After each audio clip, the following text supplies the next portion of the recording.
Magandang araw po, welcome po sa aking channel, Love9 TV. Patalasasan po, meron po ba kayong mga properties na napapabayaan or non-performing assets? Plan nyo ibenta, pero wala kayong oras sa pagbenta nito. Kung ito'y pagkakatiwala nyo po sa amin, tawag lang po kayo sa aking numero, usap po tayo, gawin ko po ng video for free. Yes, libre po, wala po kayong babayaran. Tutulungan pa namin kayong mabenta ang inyong property. Kami na po bala sa marketing, sa boosting or paid ads. Even sa tripping, hindi na po kayo mapapagod sa pag-entertain ng mga buyers. Kami na po bala sa lahat. Tawag lang po kayo. Nandito po tayo ngayon sa Antipolo City kung saan meron po tayong bagong video presentation. Isang 3-story house and lot na may lot area na 200 square meters. May floor area po ito na 450 square meters more or less. Ito po'y nasa mataas na lugar. Ang estimated elevation above sea level ay 335 feet. Tungkol naman sa dokumento nito, ito po'y titulado. Buhay po ang may-ari, kaya wala po kayong maging problema sa documentation o sa transfer ng title. May pagbabago lang sa plano nila, Madam at Sir, kaya ibebenta na lang po nila ito. Nasa Amerika po sila, kaya kung ang interested buyer ay nandyan din po, mas mapapabilis ang inyong transaksyon. Ito po ay nasa loob ng isang subdivision na napakatahimik ng lugar, sariwang hangin, at malamig po ang klima. Nasa mataas na lugar, kaya flood-free area. At maganda rin po ang lokasyon, gawa ng malapit po sa mga business establishments at accessible po ng public transportation. Yan po yung main gate at papasok na po tayo.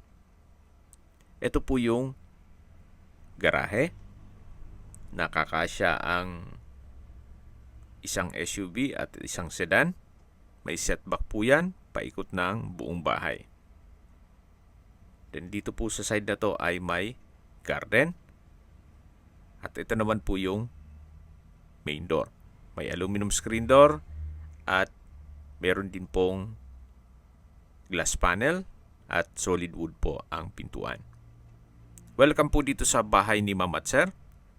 Ito po yung foyer o silid tanggapan at yan po yung hagdan. Akyat tayo dyan. Dito naman po yung living area o salas. At tungkol po sa mga kagamitan, wala pong nabanggit kung kasama yan. At kung sakali man po na maibigan ninyo, pwede naman pong makipag-negotiate sa kanila. May nabanggit po sa akin si owner na bumili daw siya ng marble tiles na pamalit dito. Siguro ibibigay na yun sa inyo once na ma-acquire nyo ito. Ito po yung dining area. May center lamp. At mula po dito, matatanaw naman natin yung formal kitchen. Meron pong breakfast nook na naka-granite countertop. So wala pong partitions mula kitchen hanggang dining area at living area. Ito po yung formal kitchen. May wall-mounted kitchen cabinet, granite kitchen countertop, stainless sink with faucet, at kitchen window. Ito naman po yung access door papunta sa service area o likod mismo ng bahay. At may setback po yan, paikot ng buong bahay. Balik po ulit tayo dito sa loob. Ito po yung access door, solid wood door. At ito naman yung formal kitchen. Yan po yung breakfast nook. At yan po yung dining area. Then sa dulo yung living area. At matatanaw naman natin yung first bedroom. Mamaya po check natin yan. Dito muna tayo sa toilet and bath. Actually, meron pa pong isang room dito na ginawang stock room. Check po muna natin itong banyo. Naka-tile bathroom wall, meron pong bathroom window, hand wash basin, water closet. At dito naman po sa kabila ay yung shower. Naka-tile bathroom wall, may bathroom window, at kumpleto rin po.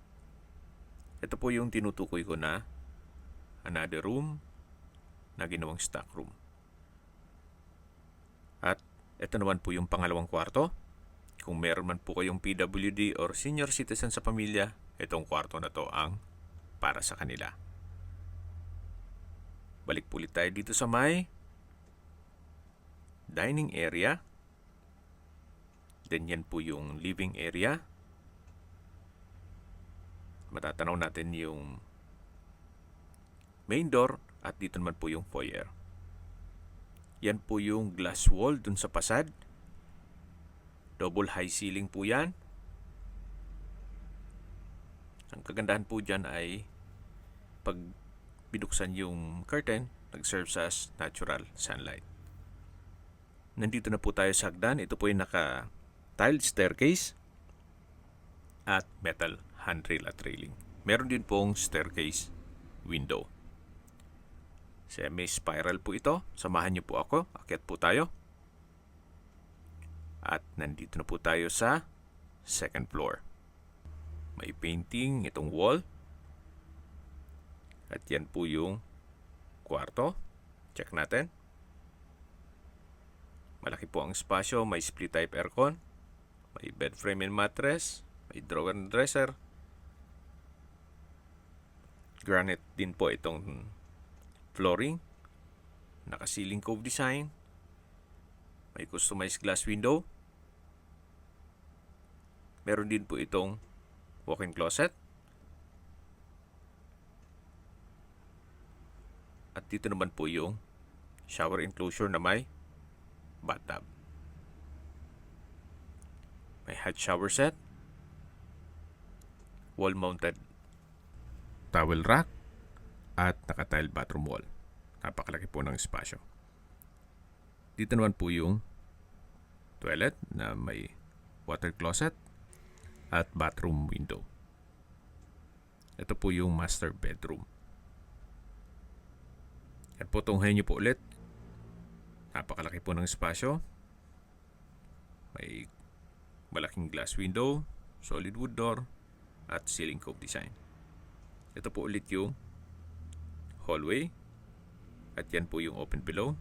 May chandelier. Dito naman po yung mga kwarto.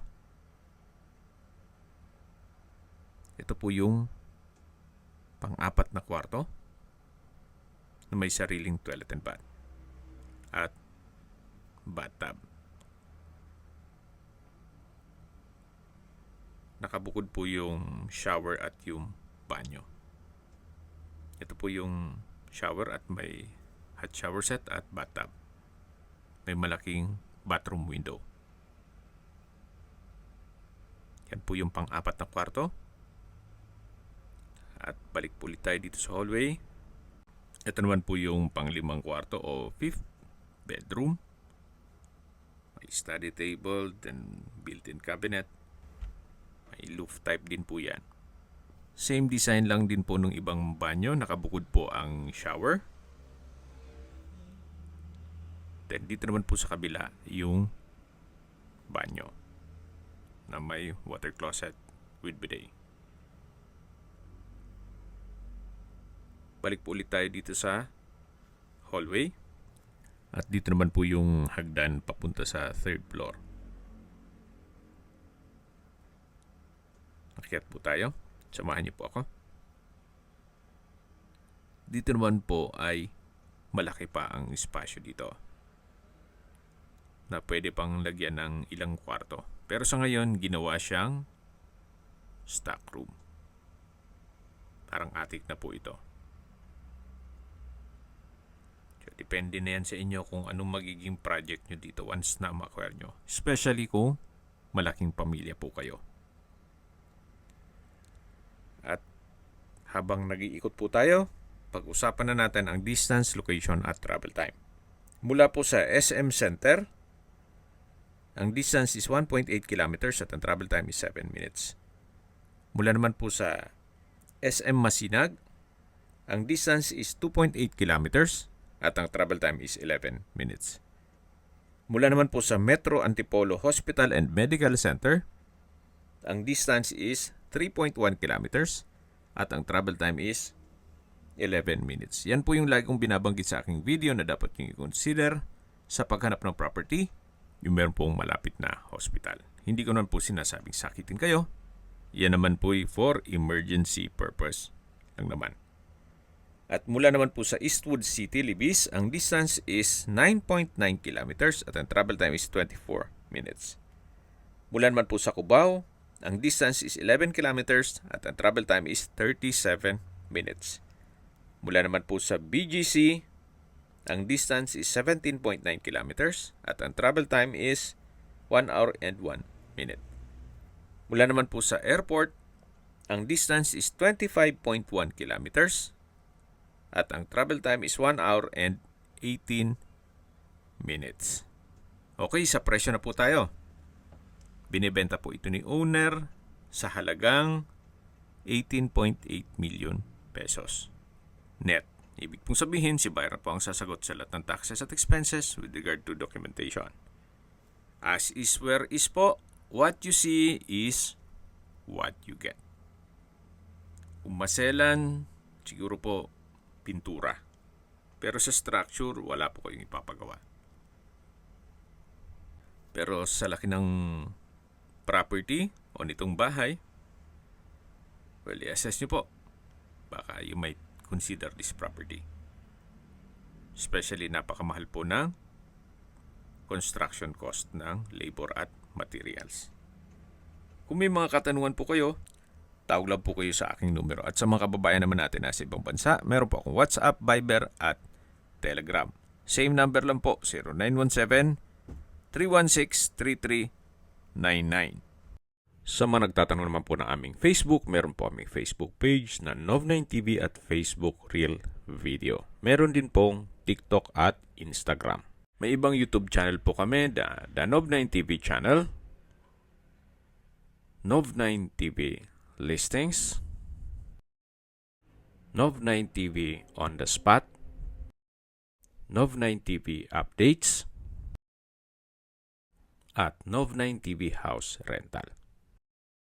Sana po naibigyan nyo ang video presentation. Paki-like and subscribe na lang po sa aking channel para ma-update din po kayo sa aking future listings. Kung sakali po hanap nyo yung mas malaking sukat ng lupa, meron din po kami ibang listings na pwede nyong pagpilian. Huwag po kayong mag-atubiling tumawag sa amin.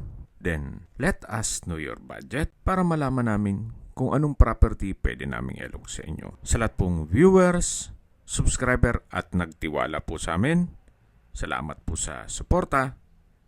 Ingat po kayo lagi at yung pamilya. Maraming salamat po.